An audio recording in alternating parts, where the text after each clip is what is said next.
Support Microbe TV. It's time for our annual fundraising drive. We depend on your support to produce high-quality science videos and podcasts. And now is the time to help us. If our programs have appealed to your science interests, or if they have helped you in some way, please record a brief audio or video with your phone and tell us about it. Let us know how we empower your inner scientist. We'll use it for our fundraising efforts. Send it to incubator@microbe.tv. And for more information on how you can give us your support, go to microbe.tv/contribute. From Microbe TV, this is TWIP, This Week in Parasitism, episode 249, recorded on the 13th of December, 2024. And today is Friday. So, yeah, it's Friday the 13th.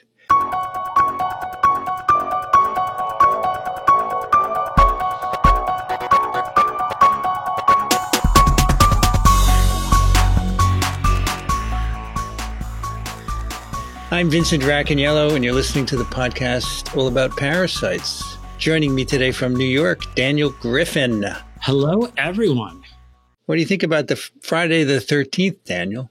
You know, I realized that today I was at the notary getting something notarized, and it was pointed out to me. I said, "Oh no, oh no!" And for me, you know, it was Friday the 13th. But let's let Christina jump on or get introduced, and then I'll tell you why it was Friday the 13th. Okay. Also joining us from Glasgow, Scotland, Christina Nowla. Hello, everybody. It's good to be here, and I'm glad it's Friday. Daniel, not that bothered about the date. Before you talk about today is Friday, so there must be some kind of STD on your tie, right? So, you know, it's interesting. I was thinking today, based on a recent paper, 12 infectious diseases that are detectable in semen, that I may have more variety to the ties I can wear. I was thinking about maybe wearing an Ebola, right? Because there was that detection and possible transmission to a woman. So maybe I can start wearing Ebola on Fridays. What are the 12? I have to go back and look, but yeah, I mean, as you probably know, there's a lot of viral infections that Zika, right? That was one. Yeah. Ebola, maybe. I remember Mark Crislip used to always joke about why was everyone so interested in doing research for the Navy? Everyone's looking at the semen. So CMV is in urine, not semen, right? Correct. Well, it's definitely in urine. I guess the other is it in semen, right? Like when you have acute CMV, which you'll detect it in the semen. But so this is the clap, by the way. It's probably one of my favorites just because it's bright and goes with matches my COVID socks.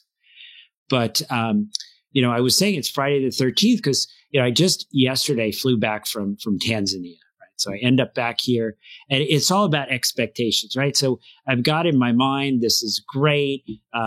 Friday morning, I'm going to go for a run in the freezing cold. I'm going to take a nice hot shower. No running water in my house. Can you believe that? Yeah. Well, they wanted you to feel like you were still in Tanzania. Yeah, exactly. So, Daniel, are you jet lagged at all? No, I usually just switch. Really? So I don't. Well, that's good. Yeah, you let me know. You know, I guess the listeners can help if I'm jet lagged. Okay. If you enjoy these conversations, we'd love to have your support. You have some choices right now, microbe.tv/contribute, or you can go over to parasiteswithoutborder.com and they will match your donation. So either way, we need your support of science communication because, as you know, science is under siege. The ridiculous announcement made today that RFK Jr. is going to ask the FDA to retract the licensure of the polio vaccine. This is so ridiculous, it doesn't even deserve commentary. Well, I'm sure glad I live in Europe. So are we, Christina. Oh, I'm not sure if that's an insult. Okay, I was gonna ask if it was an insult or not. It's okay. Just kidding. Yes, microbe.tv/contribute or parasiteswithoutborders.com. Okay, today it's time for our clinical case. We're actually a week late. And we got a few more guesses in. So, Daniel, remind us what we're working with here. Yeah, so maybe it was good, but yeah, unfortunately, in where I was in Tanzania, I did not have very good access at all to the internet. So, we're giving people a little extra time. But the case from 247 was of a middle-aged male referred for evaluation because of eosinophilia. So as I mentioned on the last episode, so for those of you tuning back in and those of you tuning in for the first time, this man reports being married, living here in the New York tri-state area. This was picked up on, as he tells me, routine blood work by his primary care doctor. We get a little more history, which we always should do. And this man had been in the military, serving as a Marine with time spent in Okinawa, Japan. This individual did report sexual activity with paid sex workers while in Okinawa, but has been monogamous with his current wife for many years. A number of investigations are done with a test coming back showing serological evidence of a prior parasitic infection. He was treated with an anti-parasitic medicine with resolution of the eosinophilia, but then the eosinophilia returned. And at this point, he's referred to us. Blood work is now showing evidence of some kind of a viral infection that might explain why the eosinophilia returned after treatment. The patient is HIV negative. This was prior to the COVID-19 pandemic. He is on no medications and in general feels fine. Okay, Christina, can you take that first one? I can. It's a short one. Josh writes, thank you for this very interesting case. I suspect this is a case of treatment-resistant strongyloidiasis as an indicator of underlying human T lymphotropic virus HTLV1 infection. Thank you, Josh Gray. Daniel. I'm wondering if Josh, as a PGY3 down at Duke, is going to go into infectious disease. All right. IL writes, Dear Vincent and the Twipsters, greetings from Sydney, Australia. After procrastinating on last month's case and missing the cutoff, I've decided to submit my guess as soon as this episode came out. Thank you for presenting this case. It's certainly more challenging than the previous one. While I suspect a sexually transmitted disease might be involved, I don't believe a parasite is the culprit this time. After diving into several rabbit holes and exploring references on parasitic infections and subsequent secondary infections, I've pieced together a narrative. It's probably incorrect, but it makes sense to me. I believe the middle-aged man in question was stationed in Okinawa, Japan, likely more than 10 years ago, perhaps in the late 1980s or early 1990s, where he acquired schistosomiasis, which was declared eradicated in Japan in 1996. Additionally, I suspect he contracted a chronic hepatitis B infection, HBV, through unprotected sex. My hypothesis is that cytokines and chemokines produced a response to the schistosomiasis infection suppressed HBV replication. Once the schistosomiasis infection resolved, eosinophilia levels normalized, only to rise again when HBV replication resumed. And then we actually get, for reference, a link to an article. Thank you, as always, for the invaluable education, knowledge, and wisdom you share with us. Since this will be my last email before the holiday season, I'd like to wish you all a Merry Christmas and Happy Hanukkah. Best regards. Hawken writes, greetings from muggy Athens. I wanted to thank you all for another interesting case. This one was a challenge for sure, as it made one consider interactions from not just a parasitic cause, but how it might interact with a viral agent as well. Given the lack of a specific time frame, they might not even have been acquired in the same country or decade.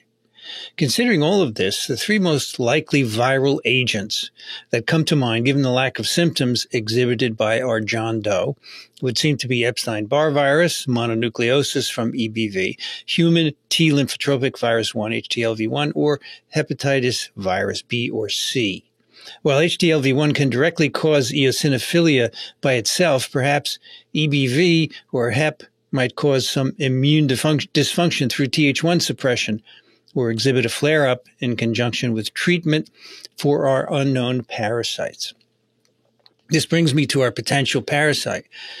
While we don't have the specific dates our John Doe was serving in Okinawa or how long he has been back for, I'm going to assume it has been more than 7 to 10 years. Given this, certain diseases seem less likely, such as schistosomiasis or filariasis, as his potential for reinfection in the USA is minimal to nil, and the majority of adult parasites would have likely died off by this point. However, certain papers have suggested these parasites are capable of living as many as 15 years for Wucheria and as many as 30 years in the case of schistosoma, though this is based on a case report from an individual in the 70s. Seems more likely, however, that he's maintained a constant asymptomatic infection by Strongyloides stercoralis or maybe Sarcocystis hominis sui hominis, given his lack of symptoms and the long duration of time between being in Japan and the States. Final guess, strongyloidiasis and HTLV1. Thanks again, Hawk and Christina. Jason writes, greetings TWIP hosts. In TWIP episode 247's case of the asymptomatic middle-aged male Marine, there were several dots to connect, such as the history with paid sex workers, the detection of eosinophilia as an incidental finding in an otherwise asymptomatic patient, serologic evidence of a prior parasitic infection, resolution of the eosinophilia with an antiparasitic drug, and the subsequent return of the eosinophilia, and serologic evidence of a prior viral infection. Connection of these dots has led me to the following conclusion. The patient is infected with both genital herpes and toxoplasmosis. Assuming the paid sex worker detail was not a red herring, this was a probable source of genital herpes, which has established a permanent, though manageable, viral infection in our patient. Management of genital herpes includes use of antiviral drugs such as acyclovir. As for the parasitic infection, the absence of symptoms in the presence of eosinophilia is highly suggestive of infection with Toxoplasma gondii, as does the subsequent return of eosinophilia, as drugs such as pyrimethamine eradicate the tachyzoid stages of the parasite, but not the latent bradysooids. As for the connection between herpes virus and toxoplasmosis, I recalled that in TWIP episode 13, Dixon mentioned the importance of IL-12 in the inhibition of toxoplasmosis. A PubMed search for antiviral drugs that interfere with IL-12 revealed an article that states 2 FDA-approved drugs, acyclovir and tetrahydrobiopterin, were also found to prevent binding of IL-12 to IL-12 receptor. It is therefore possible that the acyclovir treatment caused an inhibition of IL-12 and the subsequent resurgence of the toxoplasmosis accompanied by eosinophilia. Warm regards from Jason. Daniel. All right, Blair writes, Dear TWIP team, my guess for case 247 is co-infection with Strongyloides stercoralis and human T lymphotropic virus 1, HTLV1. Okinawa is endemic for both diseases, and the patient has risk factors for acquisition. So there is epidemiological plausibility. And whilst Daniel was cagey about timings, I believe he was alluding to a duration sufficient to exclude many of the parasites not capable of autoinfection. From my reading, the presence of HTLV1 increases the odds of treatment failure of strongyloides up to 5 times, as well as making it more likely the individual acquires strongyloidiasis in the first place. There's also the potential for hyperinfection syndrome with co-infection, particularly if adult T-cell leukemia, lymphoma, ATLL, develops secondary to HTLV1. Now, moving on to a different, albeit related topic, and one that I hate to bring up, but I'm still eagerly awaiting the delivery of my copy of Parasitic Diseases from TWIP 166. Whoa, 166 is so long ago. Wow. Well, we're glad you're listening. I will look into it, Blair. All right. No worries.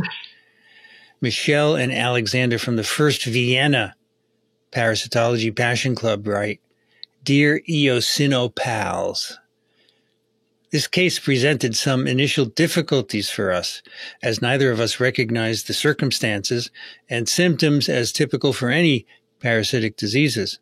We looked through Parasitic Diseases 7th edition for many viruses associated with parasitic infections and found a fascinating connection between strongyloidiasis and HTLV-1 infections. HTLV-1 is a sexually transmitted virus, which is associated with an increased risk of several types of lymphoma. Higher rates of treatment failures and severe strongyloidiasis have been reported in individuals with HTLV-1. Furthermore, it's important to know that around 5% of patients with HTLV-1 develop lymphomas and should undergo regular screening. In this case, we would recommend for the patient's wife to be educated on and screened for HTLV-1.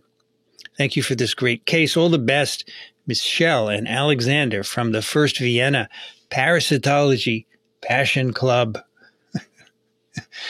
Christina. Dear Trip hosts, thank you for your podcast. I'm not nearly up to date with all the episodes, but at least I'm up to date insofar as I now listen to the most recent episodes and the window of opportunity for submission has not yet passed. Regarding the case of the middle-aged man, that's quite relative, isn't it, who had been to Okinawa as a soldier, I first deemed the information about contact to sex workers as irrelevant or as a hint to the previous case. Regarding trichomonas. But here he probably did not contract the parasite, but the virus. I suppose he is therefore HTLV-1 positive, as Japan is a country with high endemicity for HTLV-1. The patient is HIV negative and the ways of transmission between the viruses are similar. When getting on antiparasitic treatment, which first leads to resolution of the eosinophilia, which then comes back, I had thought about filariasis. To my memory, ivermectin impedes all stages of these nematodes, but only kills the L1 microfilaria, which would be sucked up by the mosquitoes again. It seems that lymphatic filariasis, and especially Wuchereria bancrofti, increases proliferation and infection with HTLV-1, and it gives a link for that statement. Therefore, I would suppose infection with Wuchereria bancrofti and HTLV-1, which has been treated with ivermectin, but not with macrofilaricidal medication such as DEC or doxycycline, attacking the endosymbiont Wolbachia. I hope my first attempt is not completely out of the scope, and I'm glad to be hearing more from you. Greetings from a drizzly Tübingen in Germany, Henrik. Daniel. Chris writes, Dear esteemed TWIP team, greetings from sunny Baltimore. I am commenting on the patient with eosinophilia and prior residence of Okinawa, where he engaged in activities associated with transmission of a variety of viral infections, including HTLV-1. The differential for eosinophilia and persistent or recurrent eosinophilia is broad.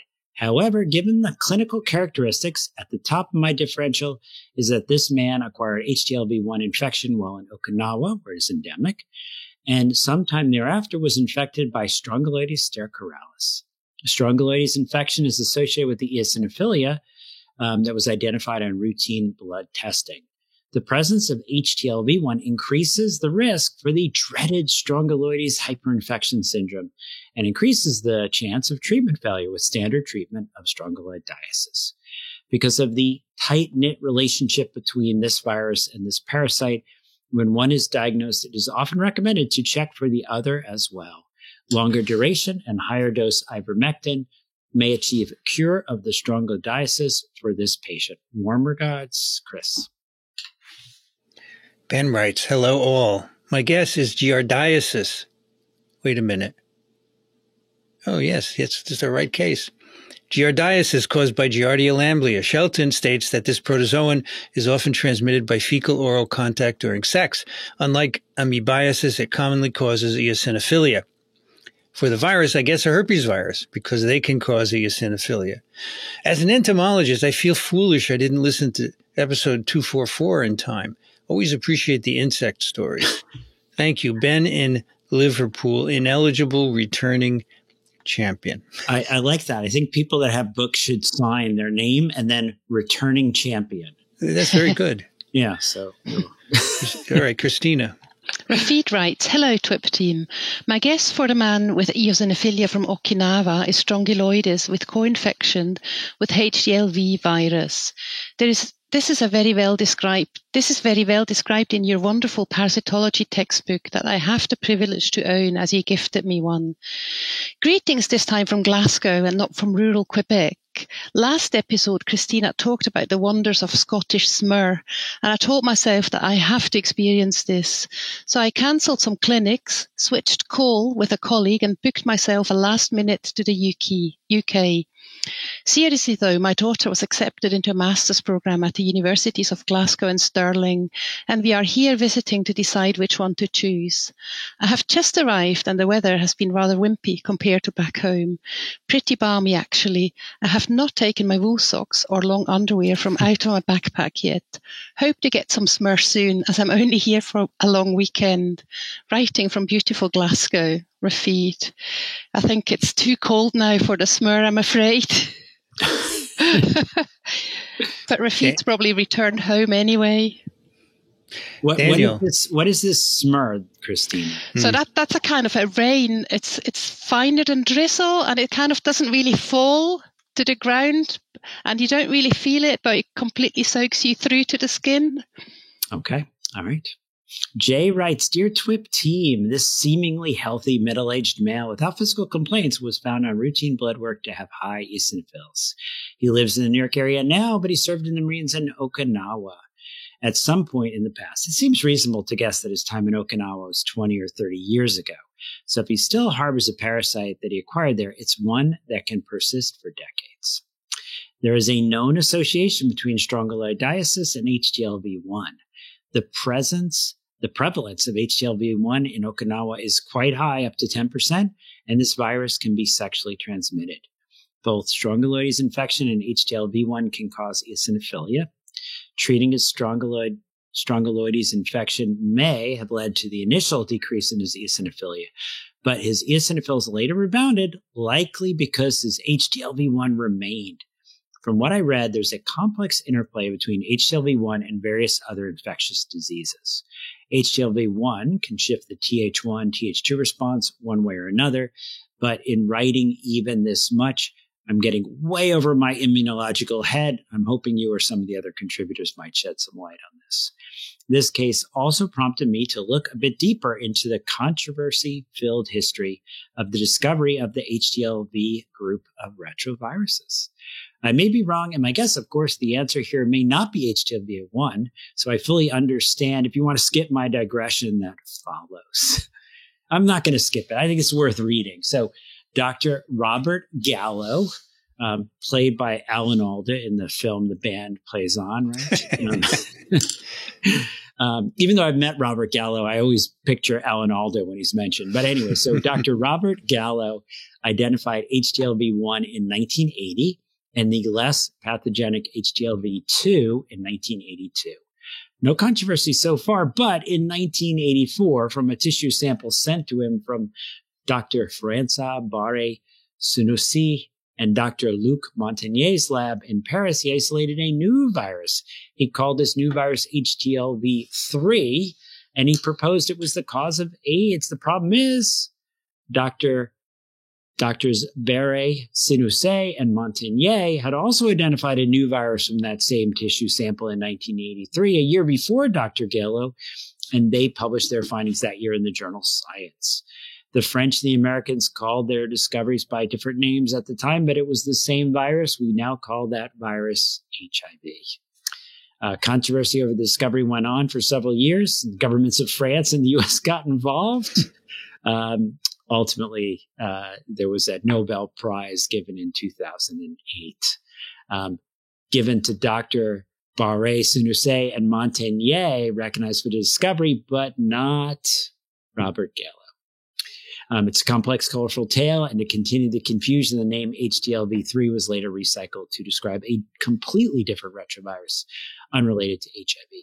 Thank you for these challenging cases, your entertaining banter, and the limitless learning. I love the work you do, Jay. Would HTLV have been an inappropriate name for HIV-1? Not really. Yeah.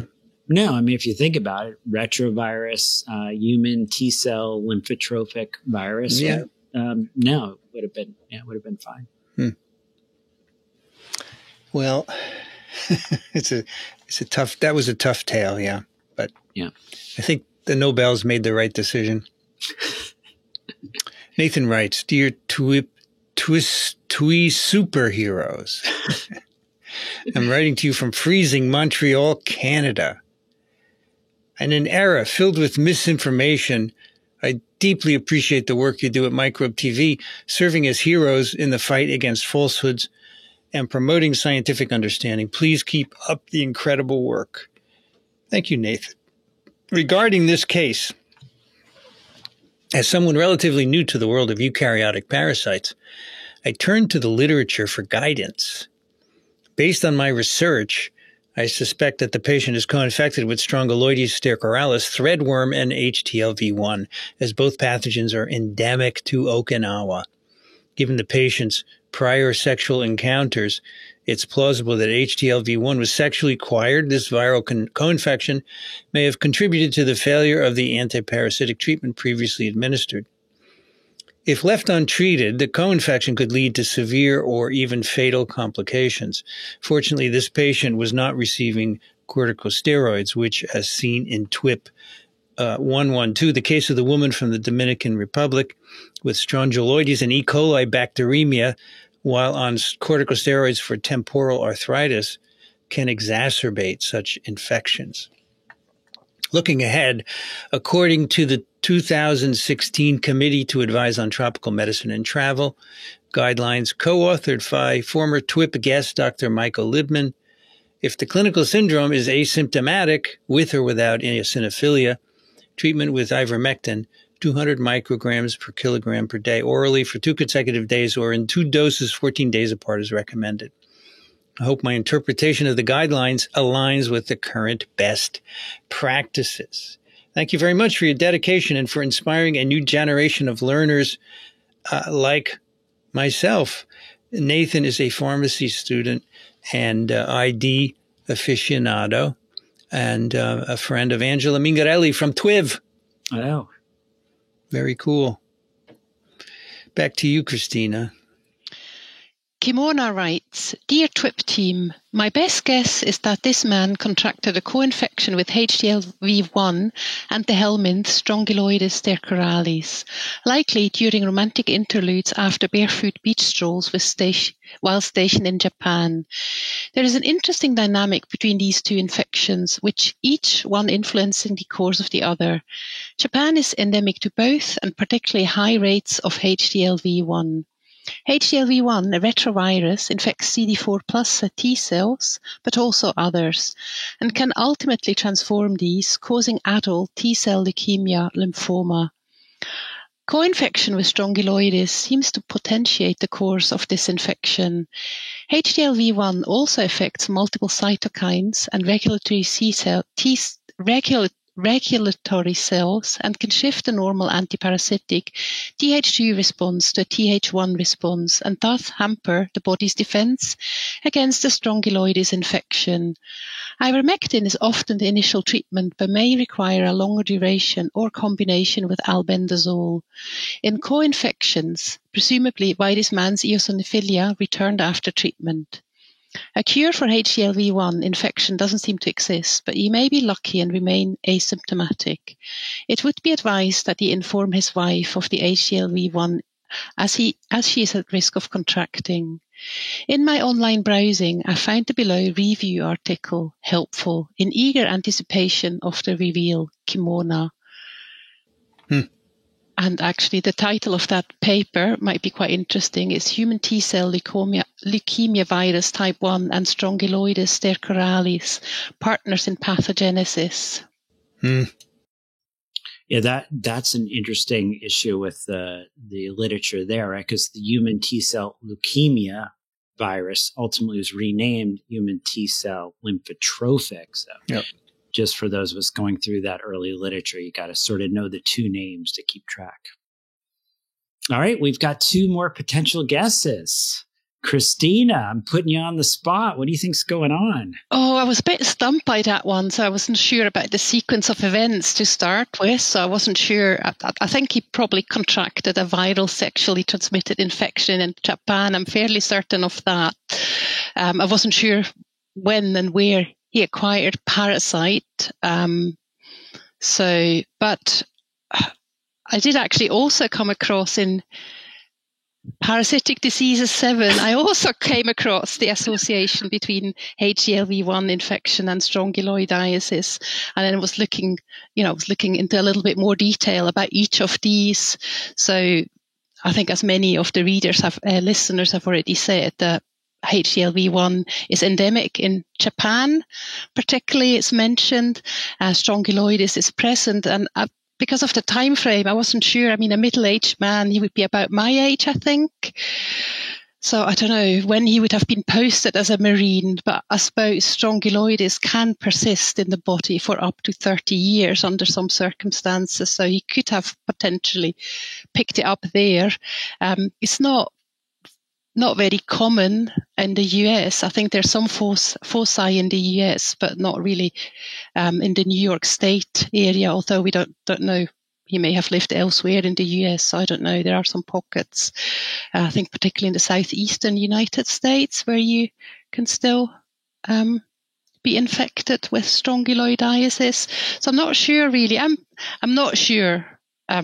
Stabbing a bit in the dark, but I think my guess might be, and actually reading Kimona's letter in particular, I thought that made me feel a little bit more comfortable in that diagnosis. But I'm not sure at all. So, if I'm wrong, I'll take it. If I'm right, I'll be delighted because... so it sounds like you're saying HTLV1 and strongyloides. I think so. And, there's the hints in your book, and then there's a kind of the endemicity of the parasite and the virus and the sexually transmitted. And I suppose, yes, you may have been wandering on the beaches as well, or sitting on a beach, who knows?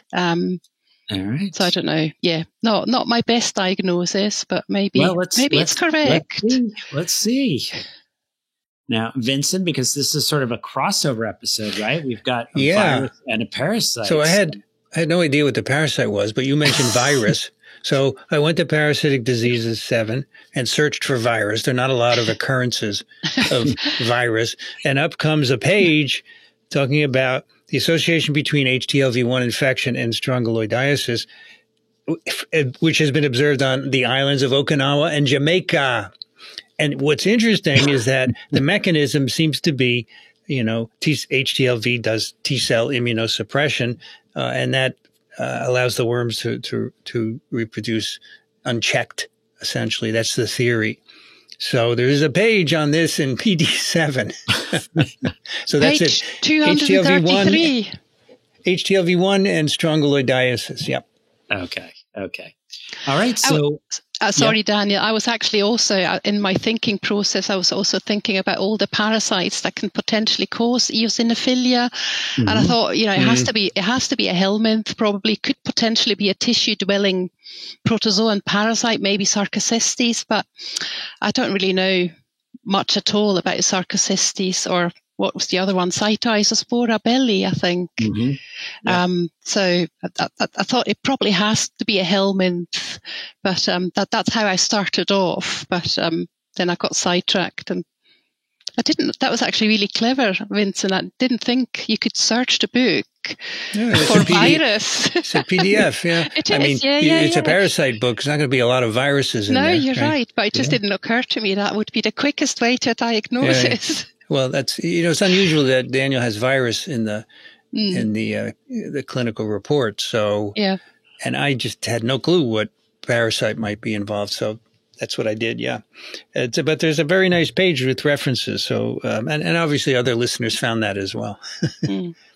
Right. So Daniel, what happened with this patient? So yes, that is what it turned out. The serological evidence was for strongyloides, right? So serology was positive. And then when I was presented with this case, getting the history, I test for HTLV1, and that was also positive. And this is characteristic, right? So there's a couple hotspots for HTLV1. So Okinawa, Japan, there's a population in Peru, and actually there's a population in, dare I say, Persia, present-day Iran. And actually, there's a large Persian-Iranian population locally in Great Neck. So I've taken care of a number of patients with HTLV1 here locally, but also down in Peru. And the challenge here is, as we've talked about, the HTLV1 has an impact on the immune system. So it really can increase problems associated with strongyloides, in addition to the T cell malignancies, in addition to the flower cells, in addition to the spastic paraparesis, this tropical spastic paraparesis that we see.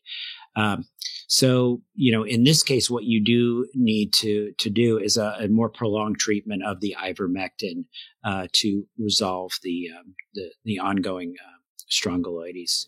So, Daniel, when you heard this case, you immediately thought of HTLV1 because of the association? Yeah. So for me, it was kind of like, oh, okay. Hearing the history, I was like, all right, this is great. So you're in Okinawa.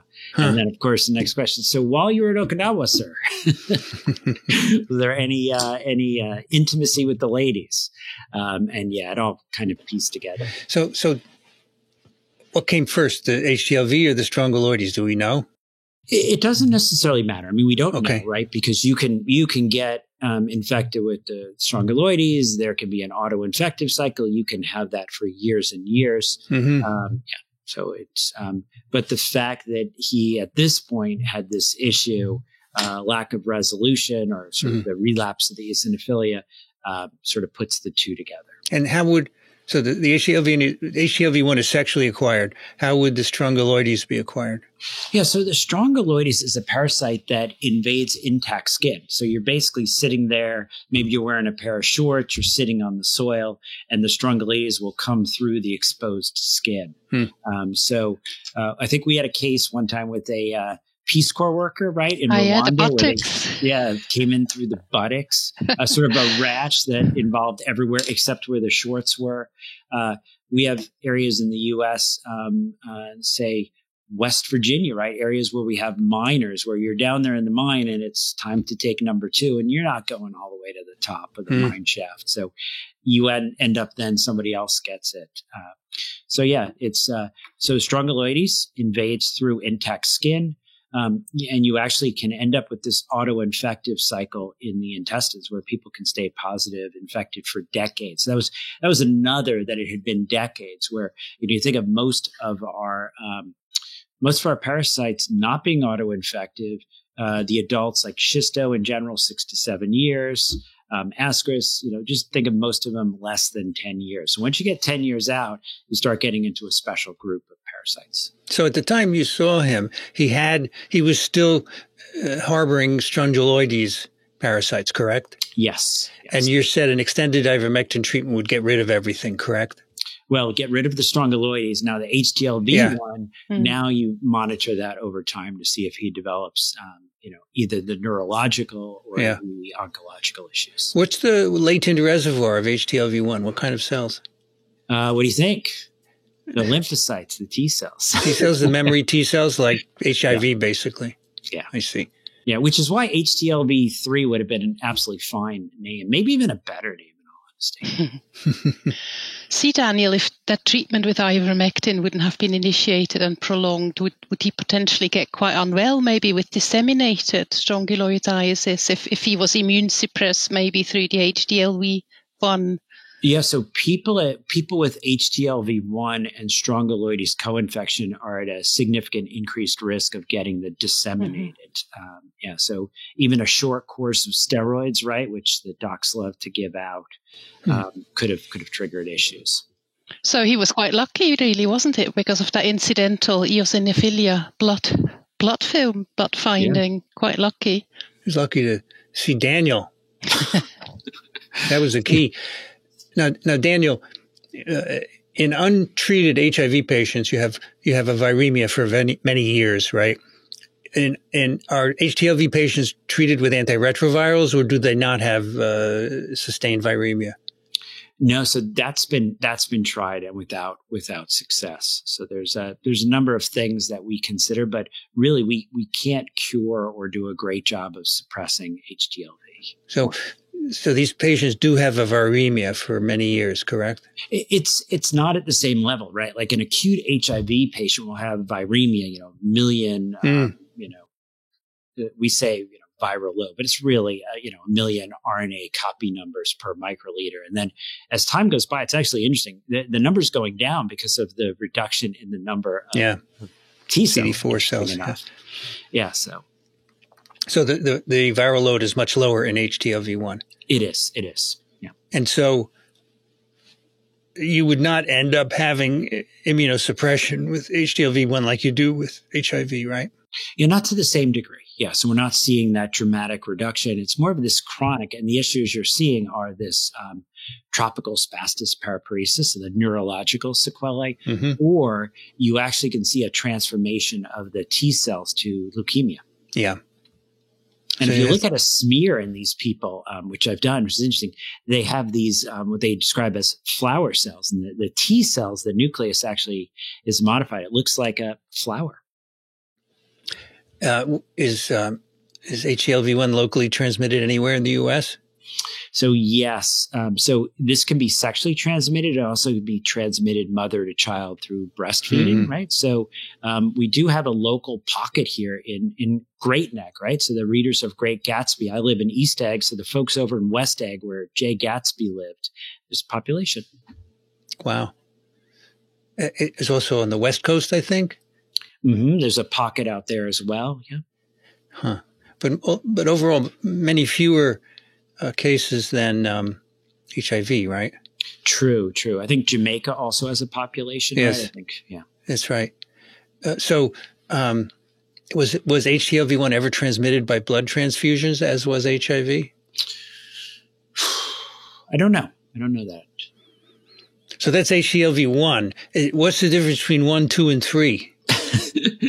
So the different, I think, pathogenesis and the different disease we see. So as a clinician, it's really HTLV1 that is the main thing that we focus on.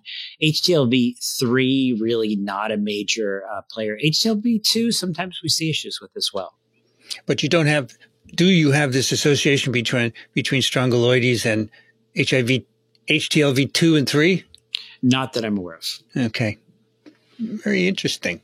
Yeah. Good case, Daniel. All right. I like that.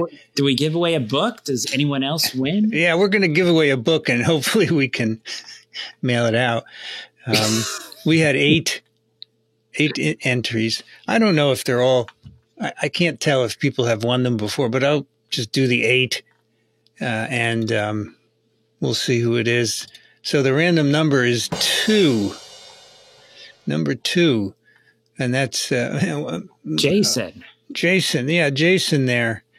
So Jason's in Seattle. I know that Jason has won before, but I don't know if it was just this Jason. Anyway, Jason from Seattle, you are the winner. If you're not the winner, let me know, and I will do another random generator and pick someone else.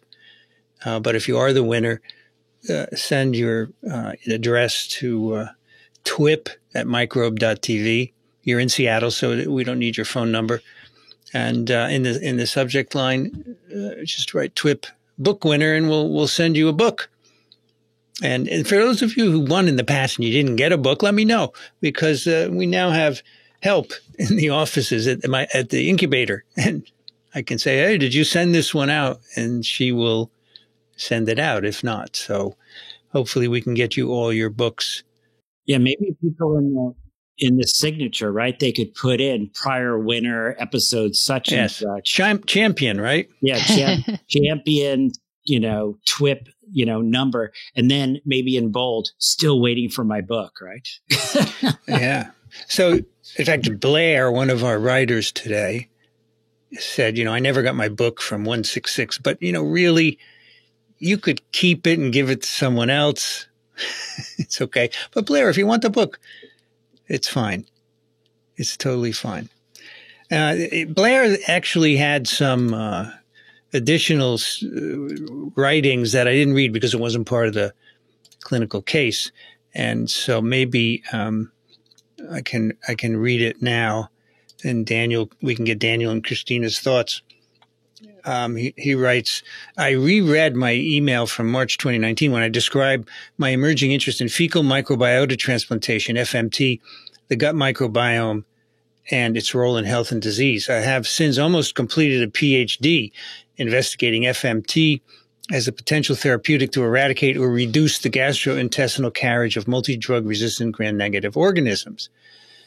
FMT, as I'm sure you are aware, is manufactured from donated stool, and donors undergo screening for a range of potential pathogens.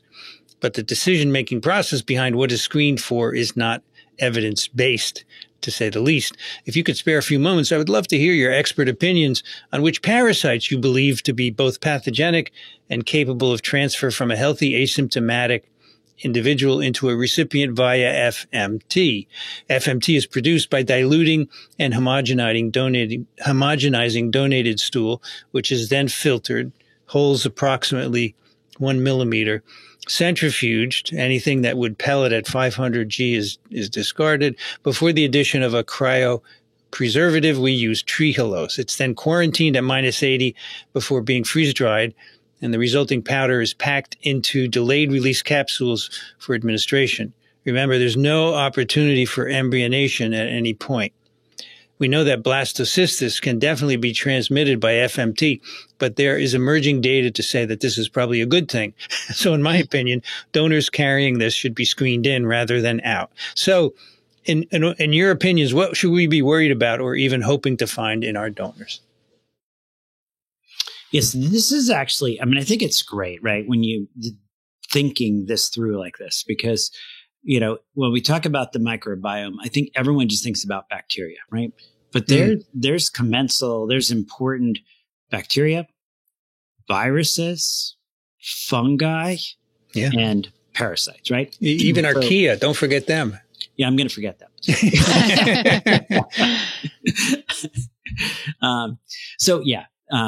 So all joking aside, right? So there's this issue, for instance, with, we'll say, I'll go through a couple of them. So start with protozoa.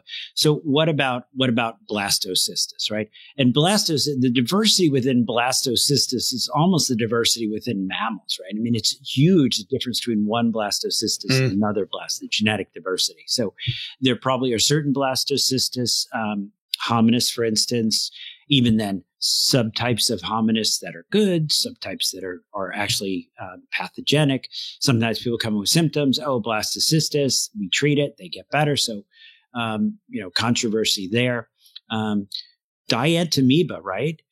We, always had kind of the idea that there are certain amoeba that are pathogenic and other ones that are not. And now we're starting to realize it must be more complicated than that. So, we have Entamoeba histolytica, and then we have an Entamoeba that is supposedly non-pathogenic. Sometimes it is pathogenic. So there's commensal flagellates, commensal amoeba. And I think this is one of those areas which is not well studied at all. Then you can move into your different nematodes, right? And there's a number of different nematodes which may or may not be beneficial. And then you've got cestodes, right? And so there's a lot going on here that, we always talk about these, others of medical importance and minor ones. Hymenolapsus nana, right? Is that a good or a bad one? And it depends maybe. So yeah, I think this is like I got to say, Blair, the fact that your early career, there's a whole area here, if you can get funding, that we just don't fully understand. Commensal parasites, commensal eukaryotic organisms. You mentioned a lot of parasites. So how would you screen for them? Is there a BioFire film for parasites? So there are some BioFire arrays that that have some of these parasites in them, and that needs to be expanded. A lot of this stuff is not in the molecular panels, not in the routine ones we use, and you're looking under a microscope and then trying to tell the difference. Interesting. All right. Thank you, Daniel. Finally, do we have a new case for next time? We do actually. And what's going to be great is we're going to have a guest to come on to do the unveil. So here we are. I hope everyone's ready. Now, initially, as you'll hear, this case was sent to our office. We get Columbia involved. So we might even get a little more details from our colleague at Columbia who's going to talk to us about this. But this woman, in the middle of her years, I don't know. I like when people say, like, it depends how long you're going to live. I'm going to live to be 130, so I'm not even middle-aged yet.